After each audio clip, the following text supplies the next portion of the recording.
Alors nous sommes en avril 2020, en pleine crise sanitaire avec le Covid-19. Alors c'est malheureusement d'actualité, mais il y a tout un tas d'exercices sur les probabilités et les suites, sur les épidémies, sur les tests de dépistage ou sur l'immunité collective. Donc en fait ici, on considère un événement IN qui consiste à regarder une personne prise au hasard si elle est infectée ou pas la Nème semaine. Donc en fait IN c'est l'événement, la personne est infectée donc à cette maladie la Nème semaine. Donc au départ personne n'est infecté. Donc au départ la probabilité qu'une personne soit infectée est nulle. Et on regarde toutes les semaines ce qui se passe. Donc en fait, les hypothèses qui sont faites sont ici. Ça veut dire que la probabilité qu'une personne soit infectée une semaine, sachant qu'elle a été infectée la semaine précédente, est de 0,4. Ça, c'est une probabilité conditionnelle. C'est-à-dire d'une semaine sur l'autre, une personne reste infectée avec une probabilité de 0,4. Par contre, ici, sachant qu'une personne n'est pas infectée par cette maladie, c'est-à-dire n'est pas malade, la probabilité qu'elle devienne eh bien, est de 0,9. Ici, c'est 0,9. Alors, ça peut se traduire par un arbre. Comme ça, en mettant ici l'événement IN, IN bar, ici IN plus 1, IN plus 1 bar,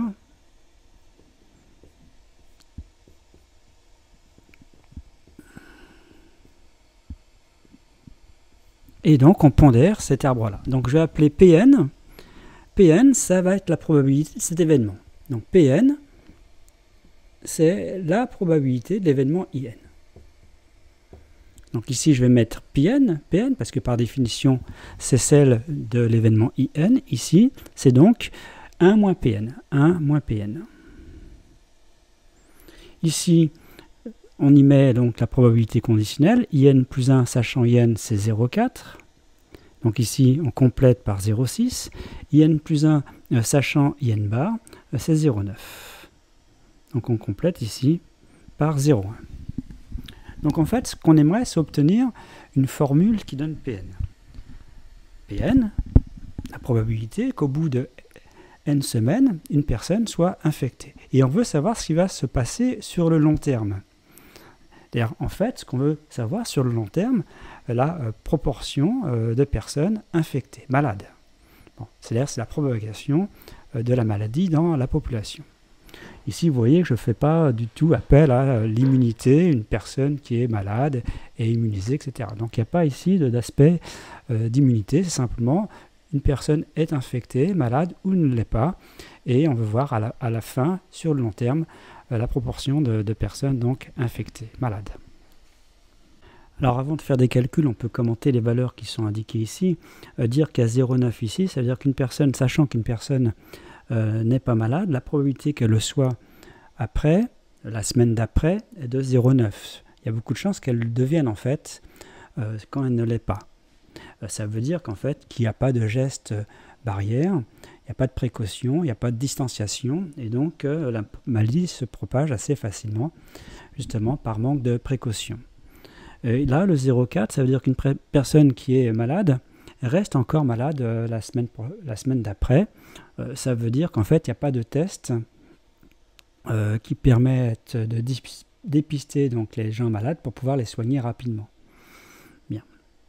Donc ça, c'est une façon de commenter les valeurs. Alors maintenant, on va faire des calculs. Donc on va calculer la probabilité de IN plus 1. C'est-à-dire on va calculer PN plus 1. Et on va trouver une relation de récurrence entre PN plus 1 et PN. En fait, la relation de récurrence, c'est un grand classique. Ça va être avec une suite arithmético-géométrique. Alors écrivons PN plus 1. Donc PN plus 1, c'est la probabilité de l'événement IN plus 1. Et IN plus 1, on va l'obtenir à partir de IN et IN bar. Eh bien, c'est d'après la formule des probabilités totales.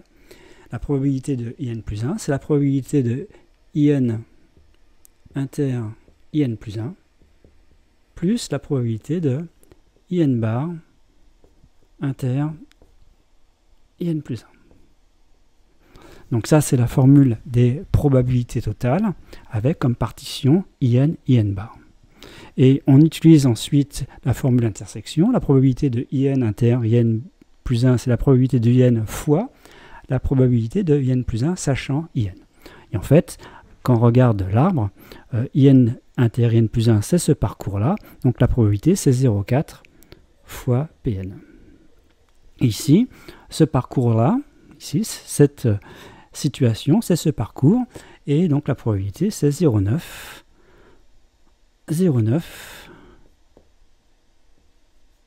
fois 1 moins Pn. Donc je le mets ici, on obtient que Pn plus 1 c'est égal à 0,4 Pn plus 0,9 facteur de 1 moins Pn. Donc en développement, ça fait moins 0,5 Pn plus 0,9. Et on sait que P0, la probabilité qu'une personne soit infectée au départ, elle est nulle. P0 vaut 0. Donc ce qu'on veut, c'est trouver Pn. Donc on récupère ici une suite arithmético-géométrique qu'on sait bien gérer. Donc pour gérer ce genre de suite, on utilise une suite auxiliaire. Il y a une vidéo qui explique comment on trouve cette suite auxiliaire. En fait, on va démontrer qu'elle est géométrique et de raison moins 0,5. Donc pour cela, il faut calculer Un plus 1. C'est Pn plus 1 moins 0,6. On remplace Pn plus 1 par sa valeur. Ça fait moins 0,5 Pn plus 0,9 moins 0,6, c'est-à-dire plus 0,3. On met moins 0,5 en facteur. Ça fait Pn, ici, moins 0,6. Et Pn moins 0,6, c'est Un. Donc ça fait moins 0,5 Un. Donc on récupère que Un plus 1, c'est moins 0,5 Un pour tout n, donc elle est bien géométrique.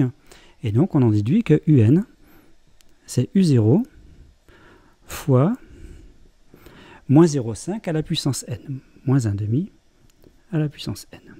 Alors que vaut U0 U0 c'est P0 moins 0,6, donc c'est moins 0,6 puisque P0 c'est 0. Et donc du coup on en déduit, il suffit de remplacer ici, on en déduit que Pn c'est 0,6 plus Un. Bon. Et on remplace Un par son expression. Alors, maintenant, regardez Un. Un, c'est une suite géométrique de raison moins 1,5. Donc on sait qu'elle converge vers 0. La limite, en plus l'infini, c'est 0. Donc ça tend vers 0. Donc Pn tend vers 0,6.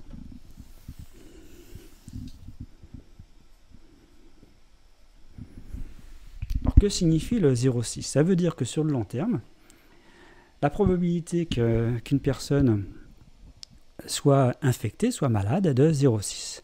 On pourrait dire que sur le long terme, il y aura 60% de personnes atteintes par cette maladie. Ça veut dire qu'ils seront donc ici malades.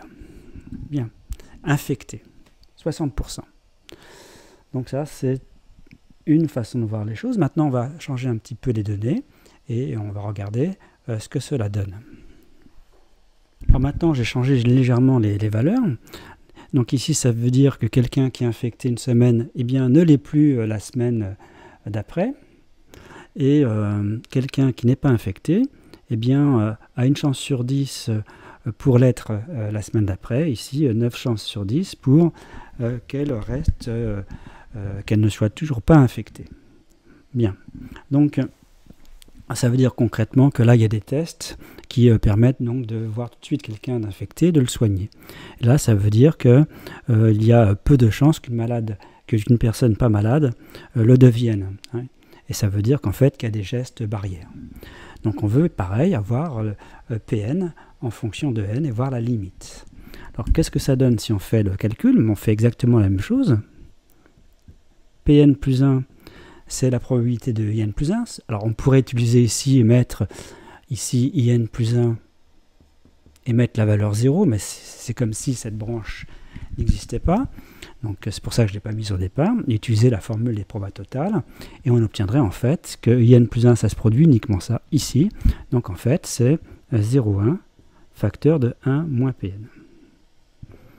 C'est seulement ce cas-là. IN plus 1 se produit uniquement dans ce cas-là. Bien. Et on développe, ça fait 0,1 moins 0,1 Pn. Et on obtient donc que Pn plus 1, on va l'écrire comme ça, Pn plus 1, c'est moins 0,1 Pn plus 0,1. Bon. Alors je ne vais pas refaire les calculs avec la suite auxiliaire. Je vais simplement rappeler une chose. Quand on a une suite arithmético-géométrique de la forme un plus 1 égale AUN plus B, avec A, un réel qui est strictement compris entre moins 1 et 1, on sait alors que cette suite converge, à condition que A soit strictement compris entre moins 1 et 1. Et la limite L vérifie cette équation. L égale AL plus B. Bon, c'est ce que je vais utiliser. Donc ici, c'est ce qui se passe. Ici, moins 0,1, c'est bien entre moins 1 et 1. Donc cette suite, elle converge. Et la limite, elle vérifie L égale moins 0,1 L plus 0,1. Et donc si on fait le calcul, on transpose, ça donne L égale 0,1 divisé, donc là ça fait 1,1 L, donc divisé par 1,1, c'est-à-dire 1 onzième, à peu près 0,09. Ça veut dire que avec cette configuration-là, sur le long terme, il y aura à peu près seulement 9% de la population atteinte, malade, ça veut dire infectée. Voilà. Alors maintenant, on peut essayer de généraliser encore. À la place de 0,1, je vais mettre x. Et cette limite-là, elle, je veux l'exprimer en fonction de x. Donc ici, je vais mettre 1 moins x. Donc je vais faire un peu de ménage. Alors je vais supposer x strictement compris entre 0 et 1, de façon qu'il y ait bien effectivement ici deux branches. Et c'est compris entre, c'est plus petit que 1. C'est parce que je vous rappelle que c'est une proba conditionnelle. Donc il y a effectivement deux branches. Et il s'agit bien de probabilité. Donc qu'est-ce que ça donne ici si on refait le calcul? Eh bien ça fait que Pn plus 1, eh bien ça fait donc 1 moins x facteur, donc c'est ce cas-là, facteur de 1 moins Pn. Bien. Et la limite, donc ici il faut vérifier qu'on développe, ça fait moins x Pn plus x. Et moins x, c'est bien un nombre qui est strictement entre moins 1 et 1. Parce que ici, je l'ai pris strictement x entre 0 et 1. Donc ça, on sait que ça converge. Et la limite, elle vérifie. Eh bien, elle vérifie L égale ceci. Donc on développe. Ça, c'est la limite. Donc ça fait ici x moins Lx. Le Lx, je le transpose, ça fait L facteur de 1 plus x, donc ça donne L égale x divisé par 1 plus x. Donc ça, c'est une fonction de x, et je peux essayer de trouver les variations de cette fonction en fonction de x dans 0,1. Donc si je fais la dérivée de f ici, je vais la faire ici, j'ai plus besoin de ça. F' de x, eh bien c'est u'v moins v' sur v carré, u'v moins v'u sur v carré, donc ça va donner ici 1 sur 1 plus x au carré. Donc la fonction f, elle est bien strictement croissante sur 0,1. Donc là je mets x, et là je mets L, puisque L c'est f de x. En 0 c'est 0, et ici ça fait 1,5. Ça veut dire que quand x est strictement compris entre 0 et 1, eh bien L est strictement compris entre 0 et 1,5.